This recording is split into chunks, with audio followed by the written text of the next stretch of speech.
सोचिए, भारत में आज भी लाखों परिवार हैं जो धुएं वाले चूल्हे पर खाना बनाते हैं। ये सिर्फ सेहत के लिए ही खतरनाक नहीं है, बल्कि एक बहुत बड़ी मुश्किल भी है। लेकिन अब एक सरकारी स्कीम है जो इस प्रॉब्लम का सीधा सीधा हल निकाल रही है।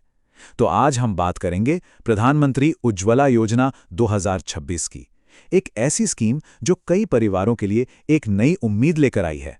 क्या किसी के जानने वाले के घर में आज भी लकड़ी या कोयले के चूल्हे पर खाना बनता है? अगर हाँ, तो ये सिर्फ उनकी कहानी नहीं है। ये आज भी हमारे देश के कई परिवारों की रोज की सच्चाई है। लेकिन अब इसका एक पक्का समाधान मौजूद है। और वो समाधान है प्रधानमंत्री उज्ज्वला योजना। 2026 में सरकार ने इस योजना के तहत एक बहुत बड़ी राहत दी है। ये उन सभी के लिए एक जबरदस्त मौका है जो एक साफ सुथरी और सुरक्षित रसोई चाहते हैं। तो चलिए इस योजना को थोड़ा और करीब से समझते हैं। आखिर ये परिवारों के लिए इतनी बड़ी राहत की बात क्यों है? सीधे शब्दों में कहें तो प्रधानमंत्री उज्ज्वला योजना एक सरकारी स्कीम है। इसके तहत गरीब परिवारों को मुफ्त में गैस कनेक्शन दिया जाता है। इसका एक ही मकसद है, महिलाओं को धुएं वाले चूल्हे से बचाना, उनकी सेहत सुधारना और उनकी जिंदगी को थोड़ा आसान बनाना। तो अब सबसे बड़ा सवाल, इस स्कीम में मुफ्त में मिलता क्या क्या है? चलिए एक एक करके देखते हैं। सबसे पहली और सबसे जरूरी चीज, आपको मिलता है एक बिल्कुल मुफ्त एलपीजी गैस कनेक्शन।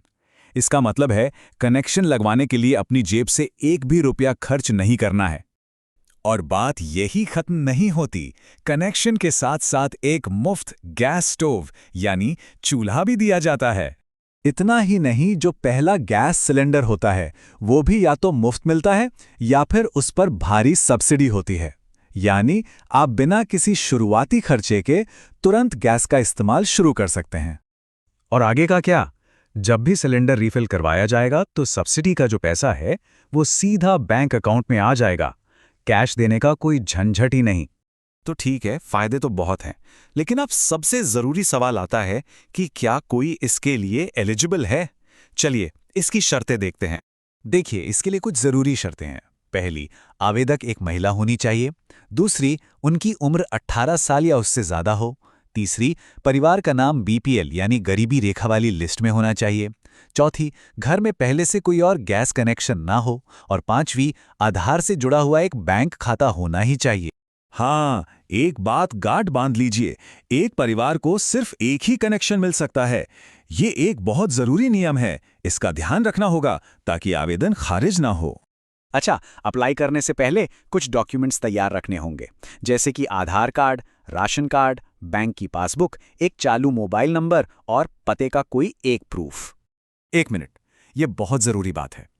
अगर आधार कार्ड बैंक खाते से लिंक नहीं है तो सब्सिडी का पैसा रुक सकता है। इसलिए अप्लाई करने से पहले इसे जरूर चेक कर लें। तो ठीक है, एलिजिबिलिटी पता चल गई, डॉक्यूमेंट्स भी तैयार हैं। अब सवाल यह है कि अप्लाई कैसे करना है। आइए पूरा प्रोसेस समझते हैं। अप्लाई करने के दो तरीके हैं, ऑनलाइन और ऑफलाइन। अगर ऑफलाइन करना है तो बस अपने नज़दीकी गैस एजेंसी पर जाना है, वहां उज्ज्वला योजना का फॉर्म भरना है और अपने डॉक्यूमेंट्स जमा कर देने हैं। सिंपल। और ऑनलाइन तरीका तो और भी आसान है। बस उज्ज्वला के ऑफिशियल पोर्टल पर जाइए, न्यू उज्ज्वला कनेक्शन अप्लाई पर क्लिक कीजिए, अपनी पसंदीदा गैस कंपनी चुनिए, अपनी सारी जानकारी भरिए और फॉर्म सबमिट कर दीजिए। बस हो गया काम। अब जरा उन आम गलतियों की बात करते हैं जो लोग अक्सर कर देते हैं और जिनकी वजह से उनका एप्लीकेशन रिजेक्ट हो जाता है। इन गलतियों से बचना बहुत जरूरी है। सबसे पहली और सबसे बड़ी गलती, नकली दस्तावेजों का इस्तेमाल। ये बिल्कुल ना करें, ऐसा करने पर एप्लीकेशन फौरन रद्द कर दिया जाएगा। दूसरी गलती, अगर घर में पहले से कोई गैस कनेक्शन है तो दोबारा अप्लाई ना करें। याद रखिए, नियम साफ है, एक परिवार एक कनेक्शन। तीसरी गलती, अपना आधार बैंक लिंक चेक न करना। मैं ये बात फिर से दोहरा रहा हूं क्योंकि इसके बिना सब्सिडी का पैसा अकाउंट में नहीं आएगा। और आखिर में सबसे जरूरी बात, किसी भी एजेंट या अधिकारी को 1 रुपया नहीं देना है। ये स्कीम सरकार की तरफ से पूरी तरह से 100% मुफ्त है। तो चलिए फटाफट एक बार फिर से देख लेते हैं। ये एक सरकारी योजना है जिसमें मुफ्त गैस कनेक्शन मिलता है, साथ में चूल्हा और पहला सिलेंडर भी। अप्लाई करने के लिए ऑनलाइन और ऑफलाइन दोनों तरीके हैं और ये सीधा फायदा सीधे परिवारों तक पहुंचता है। जरा सोचिए, एक मामूली सा गैस कनेक्शन किसी परिवार का भविष्य कैसे बदल सकता है। ये सिर्फ खाना बनाने का तरीका नहीं बदलता, ये सेहत बचाता है, समय बचाता है और एक बेहतर कल की उम्मीद देता है।